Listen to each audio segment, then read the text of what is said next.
ರಾಜ್ಯಪಾಲರು ಒಂದು ಪಕ್ಷ ಈ ಜಂಟಿ ಅಧಿವೇಶನಕ್ಕೆ ಬಂದಿಲ್ಲ ಅಂದರೆ ಮಹಾಪರಾಧ ಆಗ್ತಿತ್ತಾ? ನೋಡಿ, ಅವರು ಕಾನ್ಸ್ಟಿಟ್ಯೂಷನ್ ಡ್ಯೂಟಿನ ಡಿಸ್ಚಾರ್ಜ್ ಮಾಡಿಲ್ಲ ಅಂದಾಯ್ತು. ಹ್ಮ್ ನೀವು ಅಲ್ಲಿಂದ ನಿಮ್ಮನ್ನು ಯಾರು ಎಲೆಕ್ಟ್ ಮಾಡಿಲ್ಲ. ಹ್ಮ್ ಕರ್ನಾಟಕ ಜನರು, ಕನ್ನಡಿಗರು ನಿಮ್ಮನ್ನೇ ಎಲೆಕ್ಟ್ ಮಾಡಿಲ್ಲ.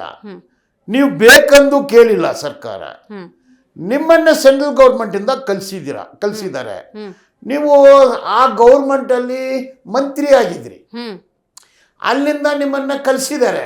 ನೀವು ಸ್ಟಿಲ್ ಇದು ಇರಬಾರ್ದು, ಪ್ಯಾರಾ ನಂಬರ್ 11 ಇರಬಾರ್ದು, ಫಿಸ್ಕಲ್ ಪಾಲಿಸಿ ಅದ್ರ ಬಗ್ಗೆ ಏನು ಟೀಕೆ ಮಾಡಬಾರ್ದು.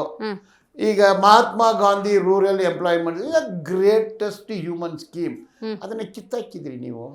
ಅದು ಸರಿಯಲ್ಲ ಅಂತ ಹೇಳೋಕ್ಕೂ ಒಂದು ಸರ್ಕಾರಕ್ಕೆ ಹಕ್ಕಿಲ್ವಾ? ಸರ್, ನೀವು ಹೇಳೋ ಆಯಾಮದಲ್ಲೇ ನೋಡೋದಾದ್ರೆ ಕಲಾಪ ನಡೆಯುವಾಗ ವಿಧಾನಸಭೆಯಲ್ಲಿ ಸದನಗಳು ನಡೆಯುವ ಸಂದರ್ಭದಲ್ಲಿ ಸ್ಪೀಕರ್ ಕೂತಿರ್ತಾರೆ, ಆಡಳಿತ ಪಕ್ಷದ ಸ್ಪೀಕರೇ ಅಲ್ಲಿ ಕೂತ್ಕೊಂಡಿರ್ತಾರೆ.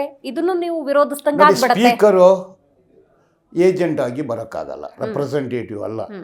Is elected by the people. ಮತ ಹಾಕಿ ಅವ್ರನ್ನ ಎಲೆಕ್ಟ್ ಮಾಡಿ ಕಳಿಸ್ತಾರೆ ಸ್ಪೀಕರು. ಬಟ್ ಮೆಜಾರಿಟಿ ಶಾಸಕರು ಸ್ಪೀಕರನ್ನು ಎಲೆಕ್ಟ್ ಮಾಡ್ತಾರೆ, ಯುನಾನಿಮಸ್ ಮಾಡ್ತಾರೆ ವೋಟು. ಅವರು ಪೀಪಲ್ಸ್ ರೆಪ್ರೆಸೆಂಟೇಟಿವ್, ಬಟ್ ಸ್ಪೀಕರ್ ಸ್ಥಾನದಲ್ಲಿದ್ದಾರೆ. ಅವರು ಒಂದು ಪಕ್ಷದವರೇ, ಗವರ್ನರ್ ಹಂಗಲ್ಲ. ಗೊತ್ತಾಯ್ತು. ನೀವು ಈ ಗೌರ್ಮೆಂಟ್ ಈ ಸಿದ್ಧಾಂತ ಅಂತ ಓದಿದೆ. ಕಾಂಗ್ರೆಸ್ ಬೇರೆ, BJP ಬೇರೆ, JDS ಬೇರೆ, ಕಮ್ಯುನಿಸ್ಟು ಬೇರೆ. ಸಿದ್ಧಾಂತಗಳು ಅವ್ರ ಸಿದ್ಧಾಂತ, ಅವ್ರದ್ದು ಪಾಲಿಸೀಸ್ ಪಬ್ಲಿಕ್ಗೆ ಹೆಂಗೆ ಅಭಿವೃದ್ಧಿ.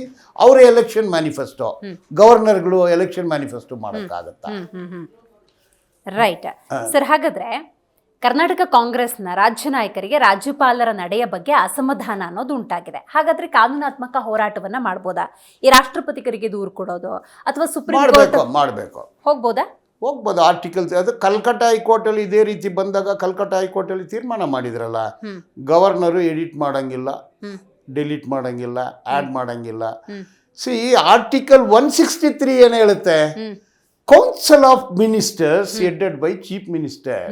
ಅವ್ರು ಏನು ಟೆಕ್ಸ್ಟ್ ಕೊಡ್ತಾರೆ ಅದನ್ನೇ governor. It's a ceremonial head. ಇನ್ನು ಬೇರೆಯವ್ರು ಹೇಳಿದ್ರೆ rubber stamp. But rubber stamp ಆಗಿ ಇರಿ ನೀವು, ಬಟ್ ಕಾಮಿಡಿ ಪೀಸ್ ಆಗಬೇಡಿ, ರಾಜ್ಯಕ್ಕೆ ವಿರೋಧವಾಗಿ ಹೋಗ್ಬೇಡಿ.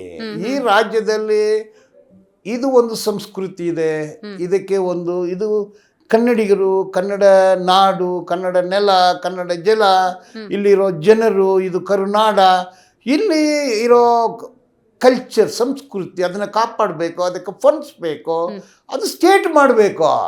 ಸ್ಟೇಟ್ ಸರ್ಕಾರ ಅವ್ರದ್ದೊಂದು ಮ್ಯಾನಿಫೆಸ್ಟೋ ಇದೆ. ಈಗ ತಮಿಳ್ನಾಡಲ್ಲಿ ಗವರ್ನರು ಅವರು ನಾಗ್ಪುರ್ ಕಡೆಯಿಂದ ಬಂದಿರೋರೆ, ಅವರು ನ್ಯಾಷನಲ್ ಆಂಥಮ್ ಜನಗಣ ಮನ ಹಾಡು ಮಾಡಿಲ್ಲ ಅಂದು ಅವರು ವಾಕೌಟ್ ಆದರು. ಉತ್ತರ ಪ್ರದೇಶಲ್ಲಿ ಯೋಗಿ ಆದಿತ್ಯನಾಥ್ 150 ವರ್ಷದ ಸಮಾವೇಶ ಮಾಡಿದರು, ಜಾಯಿಂಟ್ ಸೆಷನ್ನು. ಅಲ್ಲಿ ಒಂದೇ ಮಾತ್ರಮೇ ಆಡಿದರು, ಜನಗಣ ಮನ ಇಲ್ಲ. ಒಂದೇ ಮಾತ್ರ ನ್ಯಾಷನಲ್ ಸಾಂಗ್ ಅಲ್ಲ, ಜನಗಣ ಮನ ನಮ್ಮ ನ್ಯಾಷನಲ್ ದೇಶೀಯ ಗೀತೆ, ನ್ಯಾಷನಲ್ ಆಂಥಮ್. ಯಾಕೆ ಮಾಡಿಲ್ಲ? ಈಗ ಕೇರಳದಲ್ಲಿ ವಂದೇ ಭಾರತ್ ಟ್ರೈನು ಪ್ರಾರಂಭ ಮಾಡಿದರು. ಅಲ್ಲಿ ಏನು ಸಾಂಗ್ ಆಡಬೇಕು ಹೇಳಿ ಮೇಡಮ್ ತಾವು? ನ್ಯಾಷನಲ್ ಆಂಥಮ್ ಜನಗಣ ಮನ. ಅಲ್ಲಿ ಏನು ಹೇಳ್ತಾರೆ?